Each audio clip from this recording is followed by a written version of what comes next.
اچھا ایوب بیگ صاحب، کہا یہ جا رہا ہے کہ پچھلے چند ماہ سے جو ہے نا سوشل میڈیا کے ذریعے ایک عوامی بیداری کی ایک بڑی بھرپور مہم جو ہے وہ چلی ہے، اور اس سے بڑی عوامی بیداری کی لہر جو ہے وہ پیدا ہوئی ہے۔ اسی طرح کی عوامی بیداری کی لہر جو ہے وہ عرب سپرنگ کے دنوں میں بھی دیکھنے میں آئی تھی، جس کے نتیجہ جو ہے وہ آپ کے سامنے ہے کہ وہ رژیم چینج ہوئی وہاں پہ اور سب کچھ تلپٹ ہو گیا۔ تو آپ کا کیا خیال ہے کہ کہیں پاکستان میں بھی اسی طرح کی صورتحال پیدا کر کے بد امنی کی جو ہے وہ صورت تو نہیں پیدا کرنے کی کوشش کی جا رہی؟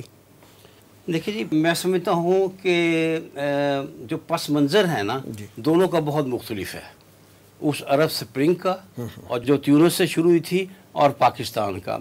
میں ذاتی طور پر سمجھتا ہوں یہ جو اس وقت عوام میں ایک بیداری کی لہر اٹھی ہے، وہ بہت سے لوگ کہتے ہیں کہ موجودہ حکومت جب آئی ہے وہ مہنگائی دور کرنے آئی تھی، لیکن مہنگائی اور زیادہ ہو گئی۔ میرے نزدیک یہ اتنی کوئی اسٹرانگ وجہ نہیں ہے۔ اصل میں عرب سپرنگ کے پیچھے جو لوگ تھے نا، وہ اس بیداری اور اس عوامی لہر کے خلاف ہیں۔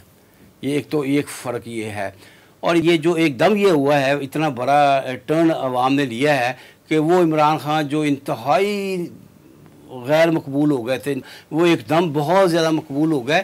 اس کی وجہ نہ مہنگائی ہے، 5-7% ہوگی وجہ، یہ بھی 10% ہوگی زیادہ سے زیادہ، لیکن اصل وجہ یہ ہے کہ ہماری عوام کا شروع سے ایک رجحان رہا ہے، اور وہ رجحان یہ ہے کہ وہ امریکہ جانے میں تو بڑے خوش ہوتے ہیں، بھاگے جاتے ہیں، گھر کا سامان بیچ کر جاتے ہیں، لیکن سیاسی لحاظ سے امریکہ سے بہت نفرت کرتے ہیں۔ انہیں شروع سے ایک ان کے ذہن میں بات بیٹھی ہوئی ہے، اور کسی حد تک صحیح بھی ہے، کہ امریکہ ہمارے اندرونی معاملات میں مداخلت کرتا ہے۔ اور اس دفعہ مداخلت کیونکہ بڑی کھلی اور بڑی عیاں طریقے سے ہوئی، تو عوام نے فوری ری ایکٹ کیا۔ جو لوگ کہتے ہیں کہ یہ مہنگائی کا نتیجہ ہے کہ لوگ اس حکومت سے پرے ہٹے ہیں اور عمران کی طرف گئے ہیں، انہیں پوچھا جانا چاہیے، ایک رات میں تو کچھ نہیں ہوا تھا۔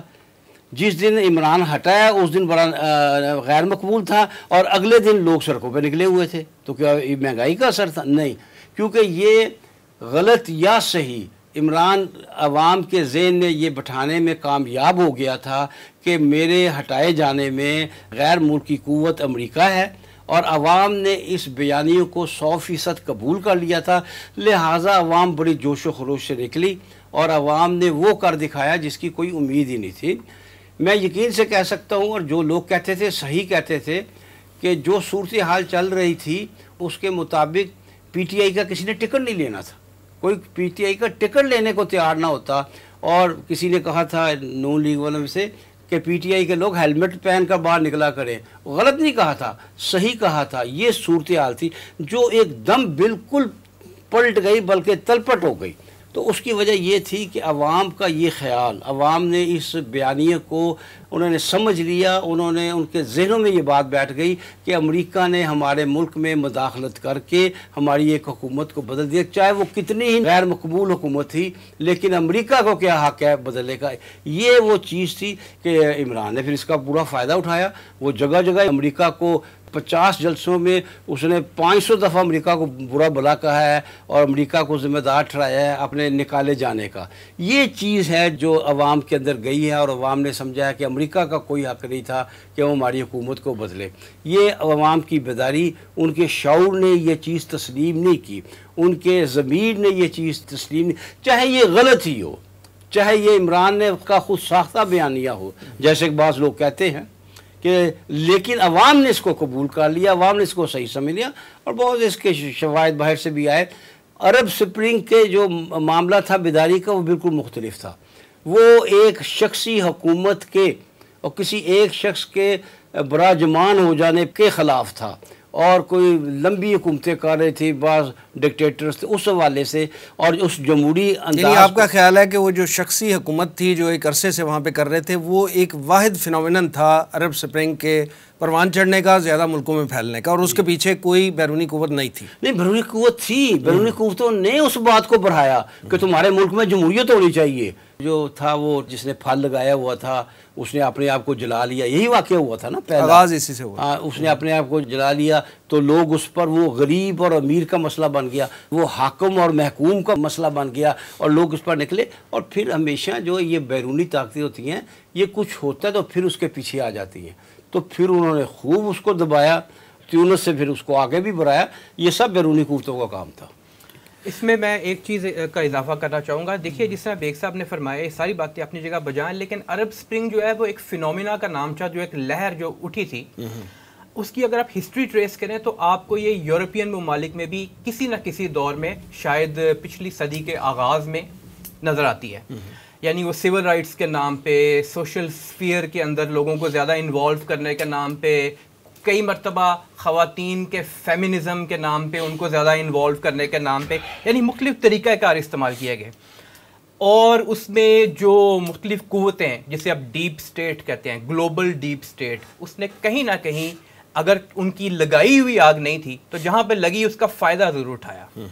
اچھا, اب اس میں اس دور کے اندر ایز آف ٹوڈے سب سے بڑا جو ہتھیار موجود ہے دیٹ از سوشل میڈیا, جس کے ذریعے آپ جسے کہتے ہیں نا وائلڈ فائر سے بھی شاید زیادہ ایکسیلرینٹ ڈال کے اوپر کوئی کسی قسم کا تیل چھڑک کے اور زیادہ پھیلا, جنگل کی آگ کی طرح پھیلتی ہے نا بات جو بھی سوشل میڈیا پہ دی جاتی ہے. جھوٹ, بہتان تراشی, گالم گلوچ, اس حد تک گر جانا, ایک دوسرے کو برا بلا کہنا کہ کوئی تمیز ہی نہ رہنا. ہمارا اپنا معاشرہ دیکھیں تو اس کی کچھ اقدار ہیں اس معاشرے کی, وہ اقدار بھی پامال ہونا شروع ہو گئی. اچھا, اور پھر اس کا فائدہ یقیناً غیر اٹھاتے ہیں. جب سپلٹ ہو جاتی ہے آپ کی public opinion down the middle, اچھا ڈاؤن دا مڈل سے یہ مراد نہیں 50-50, ڈاؤن دا مڈل اگر ہم مان بھی لیں کہ پی ٹی آئی کی اس وقت جو ہے لوگوں کے اندر پذیرائی زیادہ ہے تو 70-30 کہہ لیں. اگر 70-30 بھی ہے تو 30% لوگ تو موجود ہیں نا ایک طرف, لیکن آپ ان کو بالکل علیحدہ کر دیں, ان کو بالکل شن کر دیں اور ان کی کوئی بھی بات سننے کے لیے تیار نہ ہو, اور دوسری طرف وہ 70% والے لوگوں کو بھی کوئی بات سننے کو تیار نہ ہو, تو یہ بہت خطرناک صورتحال پیدا ہو جاتی ہے, جس کے نتائج آپ دیکھ لیں. تیونس کا آج کیا حال ہے, مصر کا کیا حال ہوا. مصر میں جو رجیم چینج کی گئی تھی, یعنی میں رجیم چینج سے پہلے کی بات کرتا ہوں, عرب اسپرنگ کے فوراً بعد مصر ایک ایسا ملک تھا جہاں پہ اسلامی حکومت آ گئی تھی, اخوان المسلمون کی. مغرب کو وہ پسند نہیں تھی, باقی جگہوں پہ ساری ان کی مرضی کی حکومتیں آ رہی تھیں, لہذا انہوں نے فوراً اس کا راستہ روکا اور اس کی جگہ ایک ڈکٹیٹر کو دوبارہ لے آئے. اب دوسری طرف دیکھتے ہیں تو یہ عرب اسپرنگ بڑھتے بڑھتے لیبیا سے ہوتے ہوئے اور پھر شام کی طرف ہوتے ہوئے اور پھر آگے اس طرف بحرین کی طرف بھی آنے کے چانسز تھے, لیکن سعودی عرب کے ذریعے وہ فوج بھیج کے بحرین کے اندر اس کا راستہ عرب اسپرنگ کا روک دیا گیا.